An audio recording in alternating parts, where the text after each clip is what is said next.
The year was 1887, and the town of Redemption, Arizona Territory, baked under a sun that felt personal in its cruelty. Dust devils spun lazy circles down the single street, past the assay office, the undertaker, and the general store where most of the trouble in a man's life either began or ended. Inside that store, Clara Mayfield stood with her hands clasped so tight the knuckles had gone white. She was 19, round-faced, soft in all the places the fashion plates said a woman should be sharp, and she owed Mr. Hargrove $43.60. $43 was more money than most families in Redemption saw in 3 months. It was the price of the pine box that held her father 2 weeks ago and the cost of the plot on the hill where the wind never stopped singing through the ironwood. Hargrove, thin as a fence rail and twice as mean, tapped the ledger with a nicotine-stained finger. I ain't a charity, girl. I got my own books to balance. You got till sundown tomorrow, or the bank takes the claim and everything on it, including that sorry milk cow you still got. Clara opened her mouth, but nothing came. Words cost nothing and were worth less out here. She felt every eye in the store on her. The drummer from Tucson pretending not to listen, the 2 cowboys nursing coffees gone cold, old Mrs. Alvarez weighing out beans like she hadn't heard a thing. Shame tasted like copper. The bell above the door gave its tired jangle. Boots crossed the planks slow, deliberate. Clara didn't look up until a shadow fell across the counter, wide enough to swallow hers whole. He was tall the way mountains are tall, shirtless despite the propriety of the hour, skin sun-browned and dusted with the pale scars of a man who had fought and mostly won. A dark beard framed a jaw cut from granite. One thick arm held a burlap sack heavy with coin. The other rested easy on the butt of a Colt that looked older than the territory itself. He didn't speak right away. Just looked at Hargrove the way a wolf looks at a coyote that's been yapping too long. Then, voice low enough to rattle the jars of stick candy, how much does she owe? Hargrove's Adam's apple bobbed. That ain't your concern, stranger. The man set the sack on the counter. It landed with a clink and a thud that made the scales jump. I'm making it mine. He reached in, pulled out a fistful of double eagles, and let them fall one by one. Clink, clink, clink. $20 pieces, bright as sin. When the last coin rang down, the debt was paid and then some. Silence filled the store thicker than the heat outside. Clara found her voice, small and cracked. Sir, I can't take charity. Didn't give you charity, he said. Gave Hargrove what he's owed. The rest is between you and me. He finally turned to her. Eyes the color of winter sky before snow. Something old and tired lived behind them, something that made her chest hurt in a way she didn't understand. My name's Gideon Pike, he said. And I need a wife. A gasp rippled through the store. Mrs. Alvarez dropped her beans. Clara felt the floor tilt. You can't just buy a woman like a side of bacon. I ain't buying, Gideon said. I'm offering. My spread's 30 miles north, up near the Weaver Mountains. Got water, grass, a house with a real roof. I need someone to cook, keep the place from falling back into the dirt. In return you get a roof, food, and your papa's claim stays yours free and clear. I'll file the papers myself. Hargrove tried to speak. Now see here. Gideon's look pinned him like a butterfly to cork. Hargrove closed his mouth so fast his teeth clicked. Clara stared at the stranger who had just turned her world sideways. She saw the breadth of his shoulders, the way the sun through the window caught the sweat on his chest and made it gleam like gold dust. She saw the exhaustion too, the kind that went bone deep. Why me? She whispered. He glanced once at the arrow someone had crudely painted on the wanted poster tacked by the door, pointing at her, though the picture wasn't her face. A joke, probably one of the cowboys. She'd been standing there long enough for sport. Gideon's mouth twisted, not quite a smile. Because nobody else in this town lifted a finger. And because I know what it is to owe a debt you can't pay. He tipped an imaginary hat and walked out. The bell jangled again, lonesome. That night Clara sat on the porch of the shack her father had built with his own hands and watched heat lightning flicker over the desert.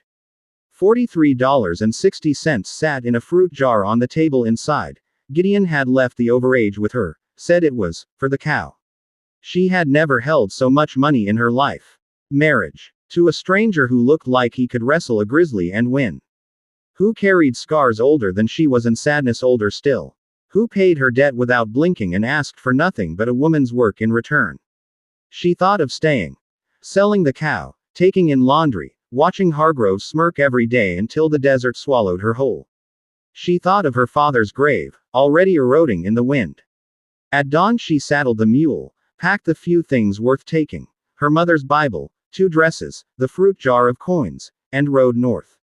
The Pike Ranch lay in a green fold of the mountains where a spring ran clear even in August. Cottonwoods shaded a low adobe house with a wide veranda. Corrals, a barn, chickens scratching in the dust. It looked like a dream someone else had forgotten to wake from. Gideon was at the forge when she arrived, shoeing a big bay gelding.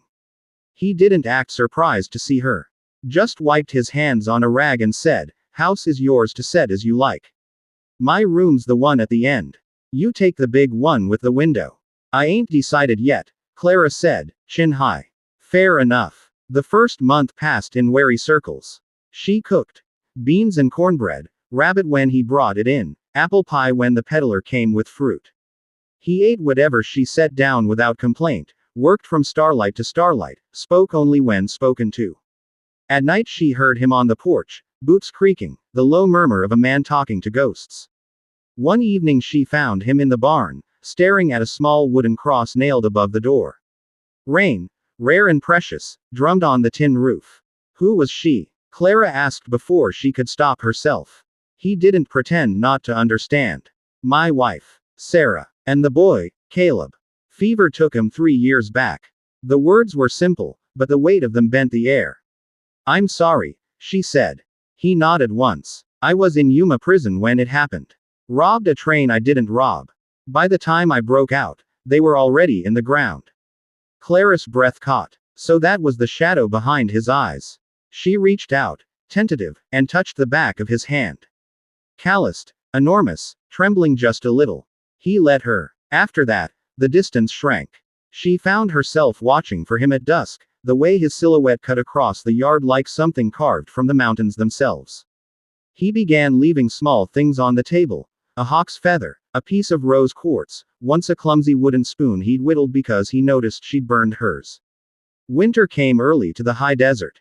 One night the wind howled like Judgment Day, and the fire burned low. Clara woke to find Gideon in the kitchen, shirtless again, feeding the stove with pinon until flames danced.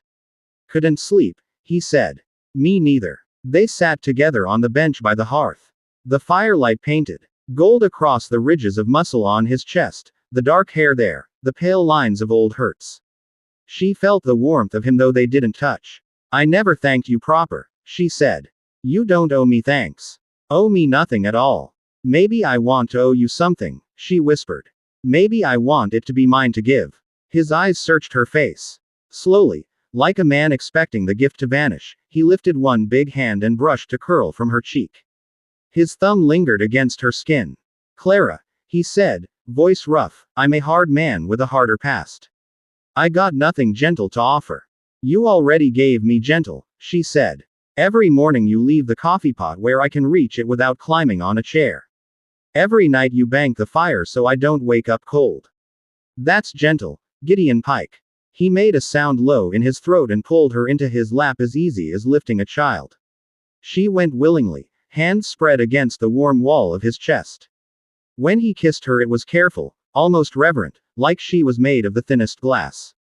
She kissed him back with all the hunger of a girl who had never been wanted for anything but the debts she carried. Spring followed winter the way grace sometimes follows grief. They married in the cottonwoods by the spring, just the two of them and the preacher who rode up from Wickenburg and didn't ask questions. She wore her mother's reworked dress. He wore a clean shirt and the first smile she'd ever seen on him that reached his eyes. Years rolled on. The ranch grew. Cattle, a few horses good enough to sell to the army. Clara's waist thickened with children. First a girl with her mother's round cheeks, then twin boys who came out howling like their father could have taught them in the womb. Some nights, when the children slept and the desert lay quiet under a bowl of stars, Gideon and Clara sat on the veranda. He'd pull her into his lap the way he had that first winter, her back to his chest, his big arms around her. "You still sorry I paid your debt?" He'd murmur against her ear. She'd turn just enough to kiss the corner of his beard. "Best money you ever spent, mister." Pike. And out there in the dark, the wind would carry the scent of pine and promise, and the little wooden cross above the barn door kept its silent watch, no longer alone.